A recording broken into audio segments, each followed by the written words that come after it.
The heat pressed down on the Oklahoma plains like a heavy hand, the kind that made the dust stick to your teeth and the silence feel louder.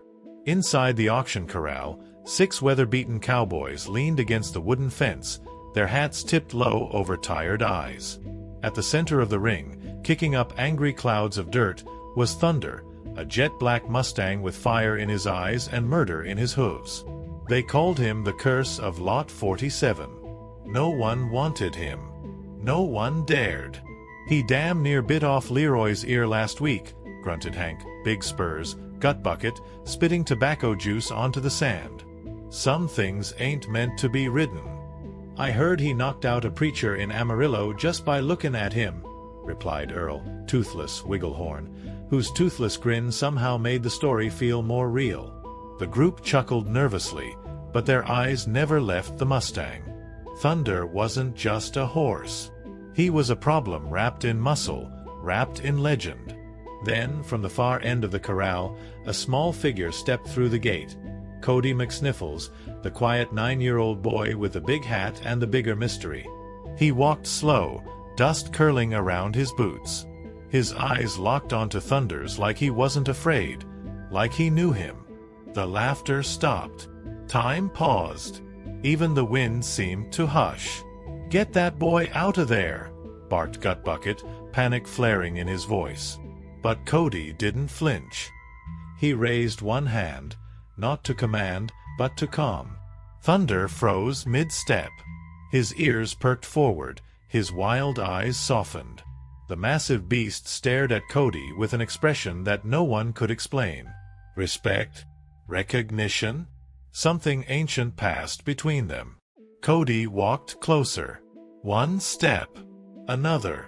Until he was just feet away. He bent slightly, leaned forward, and whispered something. No one could hear the words, but they were enough. Thunder stood still as stone, breathing heavy, eyes wide, but completely still. The boy lifted his hand again, and Thunder stepped forward and touched it with his nose. Gasps rippled through the cowboys like a shockwave. Earl wiped his brow and whispered to Hank, "What the hell did that kid just say?" But Hank didn't answer. His gaze was locked on the boy, heart racing, a memory stirring from deep within, one he'd buried long ago. That boy knew something. Something he wasn't supposed to know.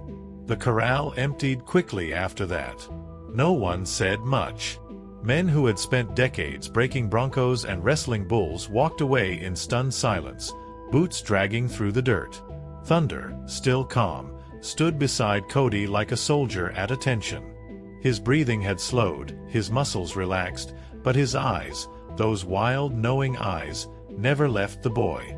Jesse, Flatfoot, Cactus Breath, the auctioneer, stared from the booth, a half-eaten chili dog trembling in his hand. "Well, I'll be a bald possum," he muttered. "What in the fried hell just happened?" The speaker system squealed as he forgot to turn off the mic. Everyone heard him, but no one laughed. It wasn't funny anymore. It felt bigger than them. Hank Gutbucket watched from the fence, jaw tight. He wasn't sure what unnerved him more, the fact that Thunder had obeyed or the words Cody whispered. Because even though he hadn't caught the sentence, the sound of it, the tone, had stirred something deep in his gut. A name. A moment. A mistake. "That boy shouldn't know them words," he muttered under his breath, almost ashamed. Earl Wigglehorn glanced over with a slow nod, but said nothing. They both knew something was off. Back at the barn, Maggie Butterbean McSniffles was pacing in tight circles, chain-smoking menthols. "Where is he?" she snapped at Earl when he finally led Cody in. "I told you people, he's different. You can't just let him walk into danger like that." Her voice cracked with fear, but not the kind you hear from overprotective mothers. No, hers was the fear of someone who knows the truth and wishes she didn't. Cody didn't say a word. He just walked past her, trailing his hand along the barn wall, then sat cross-legged in front of Thunder's empty stall. Thunder followed and entered like it was home. No halter, no rope, just trust. The boy leaned his head back and closed his eyes. "He remembers," Cody said softly. "But not everything. Not yet." Those words hit Maggie like a slap. She froze. Her cigarette dropped to the dirt floor, forgotten. Earl caught the look on her face. Her skin had gone pale. "What does he mean?" he asked carefully. Maggie didn't answer. Her eyes filled with tears, and her voice shook as she whispered to herself, "He's not supposed to remember any of it." That night, the barn was quieter than it had ever been. No snorting, no kicking, no frantic hooves against wood. Thunder slept standing, his massive frame still as stone, while Cody lay curled up on a pile of hay nearby, his little hand resting on the horse's leg like a child with a guardian angel made of muscle and shadow. Outside, under a flickering porch light, Hank Big Spurs, Gut Bucket sat alone with a flask and a storm brewing in his mind. The creak of the rocking chair matched the rhythm of his thoughts. He hadn't touched that name, in over a decade. But the sound of Cody's whisper had sliced through time like a barbed wire fence. "Ain't no way that boy should have known it," he mumbled, staring into the dark fields. Back in the kitchen, Maggie Butterbean McSniffles was scrubbing a pan that was already clean, her movements harsh and mechanical. Earl Wigglehorn sat at the table with a glass of warm milk, watching her. "You gonna tell me what's going on?" he said gently. "Or do I gotta play dumb until this town explodes?" She stopped scrubbing. Her shoulders dropped, but she didn't turn around. "Before Cody was born," she whispered, "I was working in Amarillo. I met someone, a cowboy with a wild heart and a broken past. I thought I could fix him." She swallowed hard. "He had a horse, black as midnight. Said it was the only thing in the world that understood him." She finally turned around, and her eyes were red. The man's name was Ryder Kane. Earl's eyebrows shot up. The name had long been buried in dusty rodeo tales and cautionary whispers. "Ryder Kane?" he echoed. "That bastard disappeared after that barn fire. Folks said he went crazy, started speaking in tongues to his damn horse. That horse," Maggie said, her voice trembling, "was Thunder." In the barn, Cody stirred in his sleep. Thunder raised his head, ears twitching. The bond between them wasn't just emotional. It was old. Twisted. Inherited, maybe. As if Thunder wasn't just remembering someone. He was remembering blood. Back on the porch, Hank had gone still. He heard the name too. Ryder Kane. It hit him like a train. He stood up, flask shaking in his hand. "No," he whispered to the wind. "It can't be. He was supposed to be dead." The following morning, the sky looked bruised, purple clouds hanging low over the Bennett Ranch like a warning. Thunder paced quietly in his stall, ears twitching at every sound, as if expecting someone or something. Cody stood nearby, his hand resting on the stall door. He wasn't smiling. He hadn't smiled since the whisper. His eyes, usually so open and innocent, now held a strange heaviness, a knowing. In the kitchen, Hank stormed in like a dust devil, eyes bloodshot, boots still covered in last night's dirt. "You lied," he snapped at Maggie. "You told me Ryder was gone. You said he left and never looked back." Maggie didn't flinch. She set her coffee down with shaking hands. "I thought he was," she said softly. "After the fire, I didn't see him again. I didn't even know Thunder survived." Earl watched both of them, silent but sharp. "You mean to tell me that horse out there is the Thunder?" "Ryder Kane's Thunder." He leaned back slowly. "That horse burned a barn down with a man inside it, or so the story goes." Maggie shook her head. "No. Ryder set that fire himself. Thunder was trying to get out. People blamed the wrong soul." Out in the barn, Cody placed his forehead gently against Thunder's. His lips moved again, another whisper, softer this time. Thunder lowered his head, eyes fluttering closed. For a moment, it didn't feel like boy and horse.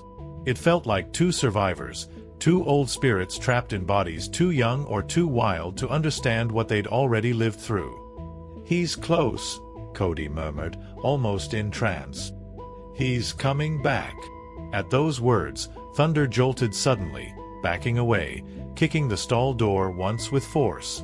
A deep, guttural noise rumbled from his chest.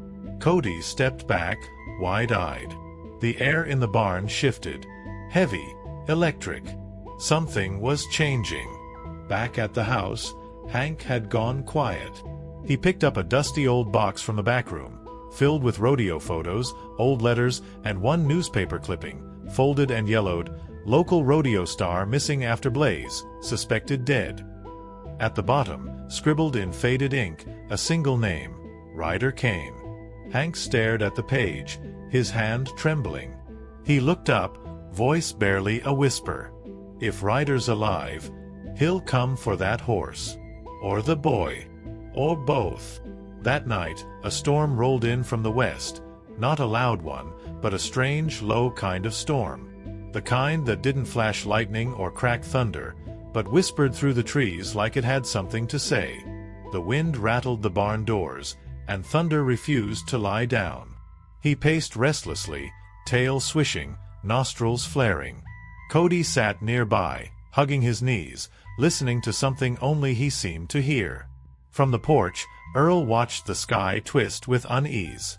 "This ain't a normal storm," he muttered to Hank, who stood beside him with arms crossed. "Animals been actin' funny all day. Chickens won't roost. My dog won't bark. It's like the whole land's holdin' its breath." Hank didn't answer. His eyes were fixed on the barn. "He's close," he finally said. "I can feel it." Inside, Maggie sat at the kitchen table, staring at a worn photograph, a much younger version of herself beside a man with cold eyes and a crooked smile. Ryder Kane. Her hands trembled as she ran her fingers over the picture's edge. She'd hidden so much, buried so many truths to protect Cody. But lies don't stay buried forever. And Ryder, she feared, was the kind of man who came back for what he thought was his. Thunder suddenly let out a deep, eerie cry. Not a whinny, not a scream, but something in between. Cody stood slowly, eyes glazed, as if he were in some kind of trance. "He's dreaming again," the boy whispered, not to anyone but the air. "But this time, it's not about the fire." His voice dropped lower. "It's about me." Earl and Hank rushed into the barn just as Thunder reared up, kicking against the stall. Cody didn't move. He stood calmly in front of the chaos, staring at Thunder without fear.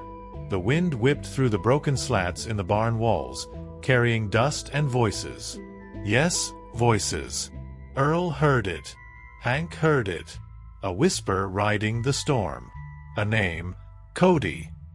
Hank stepped forward, grabbing the boy's shoulder. "Cody, listen to me. If Ryder's coming, we have to be ready. He ain't just some drifter. He's mean, twisted, dangerous." But the boy's voice was calm and cold. "He's not coming, Mr. Gutbucket," he said, his eyes glowing with something ancient. "He's already here." The next morning came without sunlight.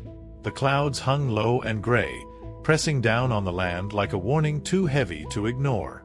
Thunder stood motionless in his stall, facing the wall, his body rigid as stone. He hadn't eaten. He hadn't slept.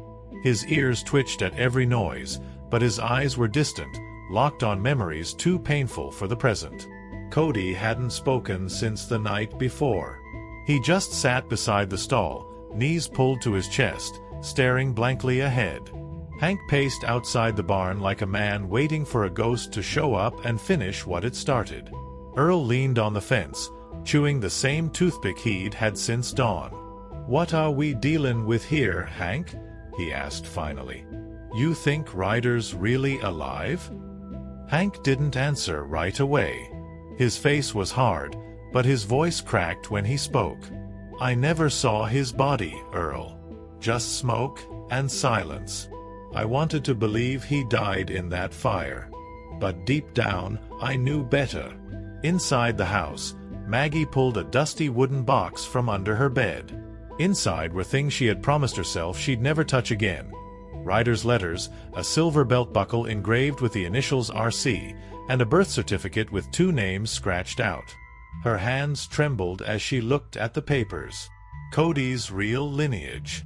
The truth she buried under 10 years of fear. "You should have stayed dead, Ryder," she whispered. "You were never meant to come back."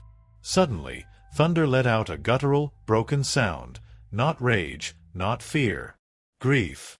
Deep and soul-cutting. Cody rose slowly, walked to the stall, and placed his hand on the horse's neck. "He's remembering," the boy said softly. "Not just the fire. Not just Ryder. He's remembering everything. Where he came from. What Ryder did." Thunder lowered his head, breathing hard, eyes filled with something that looked almost human. Sorrow. Outside, Earl stiffened. His eyes scanned the horizon. "Truck," he muttered, "coming down the south road." Hank turned sharply. Dust kicked up in the distance, and a black pickup appeared over the ridge. It moved slow, steady, like it had nowhere else to be. Like it was home.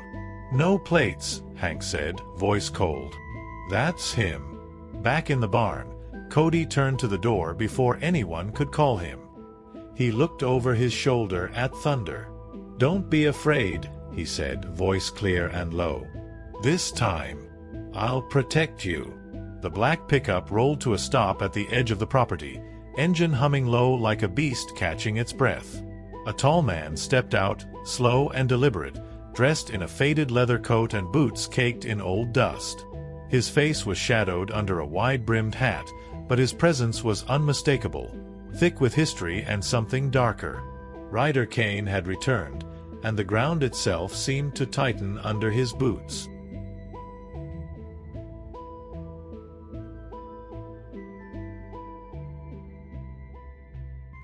Hank didn't move. Earl stood beside him, arms stiff at his sides. Neither of them spoke.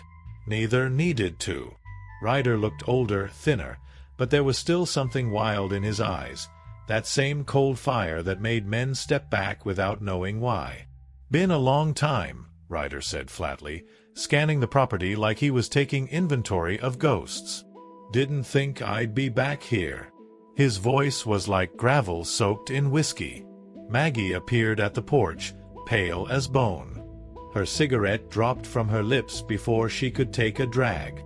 "You shouldn't be here," she said, her voice shaking. Ryder's gaze lingered on her for a long, heavy moment. Then his lips curled slightly. "And yet, here I am." He turned toward the barn. "He's still alive?" Before anyone could answer, the barn door creaked open. Slowly, silently, Cody stepped out, calm as a preacher at a funeral. His small hands were clenched into fists, but his eyes were steady. "He remembers everything," Cody said, his voice louder than it should have been. "The fire, the pain, you." Ryder tilted his head, as if studying a painting he didn't recognize. "That's a big mouth for a little boy," he said. "You talk like you know me." Cody took a step forward. "I don't know you, but he does." He pointed to the barn. "Thunder remembers what you did, and so do I." A long silence followed. The air grew thick, heavy with tension. Hank took a slow step forward, placing himself between Cody and Ryder. "If you came for the horse, you're too late," he said. "He ain't yours anymore. He belongs to the boy now." Ryder's eyes narrowed. For a second, he didn't look angry. He looked curious. "You think that bond matters?" he asked, voice cold. "Blood is blood, and mine runs through both of them." Then he smiled, a crooked, empty thing. "I didn't come to take Thunder. I came to finish what I started." Thunder's hooves pounded inside the barn as Ryder stepped closer. The Mustang's body shook with rage, but his eyes were locked on the man who once controlled him. Ryder didn't flinch. He stood there like he was bulletproof, soaking in the moment. "See?" he said, half smiling. "He remembers. That look in his eyes, that's mine. I made that." Cody stood between them now, his arms spread out, chest rising and falling fast. "You didn't make him," he snapped. "You broke him. Over and over. You lit that fire thinking you'd burn your past, but all you did was turn it loose." The wind howled against the barn walls like it had taken a side, and for the first time, Ryder's smile faltered. From behind, Maggie stepped into the doorway, holding a folded piece of paper, Cody's birth certificate. "You want the truth, Ryder?" she said, voice tight with grief and fury. "Here it is. You are his father. But you don't get to be his father. You gave up that right the night you tried to kill everything that couldn't love you the way you wanted." Ryder turned slowly. "You think I didn't love him?" he asked, voice trembling with something strange, regret, maybe, or rage. "I left him because I knew what I was. I knew what I'd turn him into. But I never stopped watching. Never stopped waiting." He took a step forward. Thunder screamed, kicking the stall wall. Cody didn't move. "Cody ain't you," Hank said, stepping beside the boy. "He's better. Kinder. Stronger. And if you think you're walking out of here with that horse or that boy, you're forgetting who we are." Earl appeared behind him, armed with nothing but his stance and a lifetime of grit. "You're outnumbered, Kane." But Ryder didn't seem scared. His eyes were wild now, lit from inside. "You don't get it," he hissed. "I'm not here for revenge. I'm here because he's me. Look at him. Look at the way he controls Thunder without even touching him. That's my blood. My fire." He pointed at Cody. "He belongs to me. And deep down, he knows it." Cody's voice came out quiet, but it cut through the barn like a blade. "No, I don't belong to you. I belong to the one who stayed. To the horse you tried to destroy. I belong to myself." Thunder stepped out of the stall behind him, slow and steady, standing beside the boy like a shadow given shape. The wind outside turned violent, slamming the barn doors against their hinges. Dust spun in tight, angry spirals, blinding anyone who dared step too far from shelter. But inside, no one moved. The silence between Cody and Ryder was louder than the storm. It pulsed in the walls, pressed against everyone's chest like a warning. Thunder's breath came in sharp bursts, ears flat, tail twitching like lightning waiting to strike. "I ain't afraid of you," Cody said, voice steady. "Not anymore." His hands were shaking, but he stood tall beside Thunder, the Mustang's shadow casting over both of them like a shield. Ryder's jaw tightened. His boots took one step closer. "That's 'cause you don't know what you are yet," he growled. "You think you're just some soft little ranch kid? No. You're Kane blood. You've got fire in your bones. You will burn something before your time is up." "I'll burn the past," Cody replied. "But not the way you did." Behind him, Hank took another step forward, gripping the old branding iron he hadn't touched in years. The same one Ryder had once used. He didn't say a word, but the look in his eyes was a warning louder than a shotgun. Ryder looked around the barn, as if seeing it for the first time. The dust, the wood, the ghosts. Then his gaze fell back on Thunder. "You picked him over me?" he asked the horse, voice cracking. "After everything?" Thunder didn't flinch, but his eyes narrowed. He stepped forward, slow and deliberate, and stopped just inches from Ryder. For a long second, no one breathed. Then Thunder reared back, but not to strike. His front hooves slammed into the ground in a thunderclap that shook the barn walls. A cloud of dust exploded between him and Ryder. When it cleared, Ryder had fallen back, stunned, staring at the horse as if looking into a mirror he couldn't recognize. Cody stepped forward and held out his hand. Not to Thunder, but to Ryder. "You can walk away," he said, voice soft. "You don't have to keep carrying this." The offer hung in the air like the calm before a final storm. Ryder's lip trembled, his eyes locked on the boy, and something cracked inside him. Just for a second. But then, a shadow passed over his face.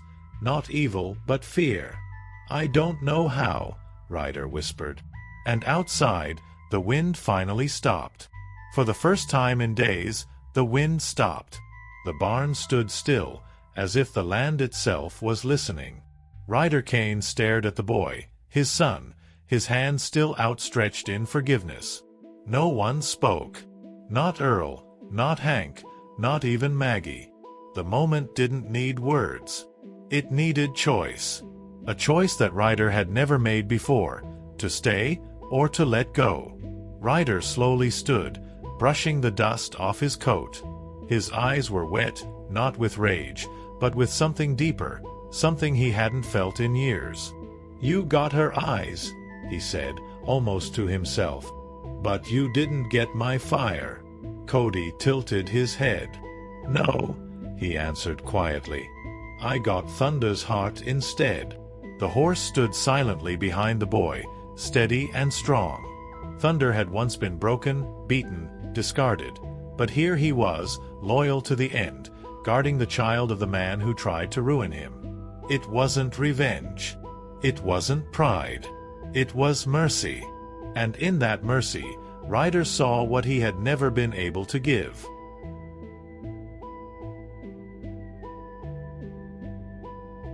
"I came here to take something back," Ryder said.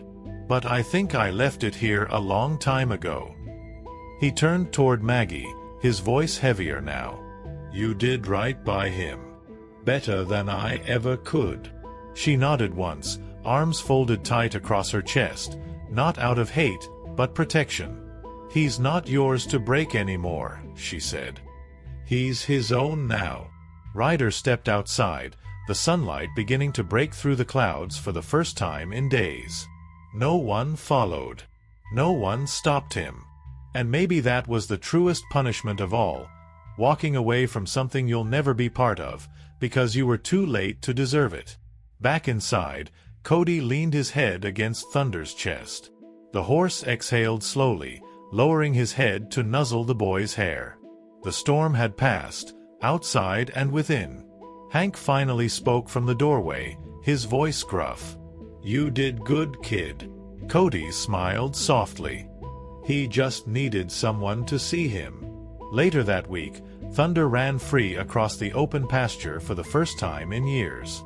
Cody stood on the fence, watching him with wide eyes and a heart full of something he didn't have a name for yet, something like peace. And the men who once called Thunder cursed?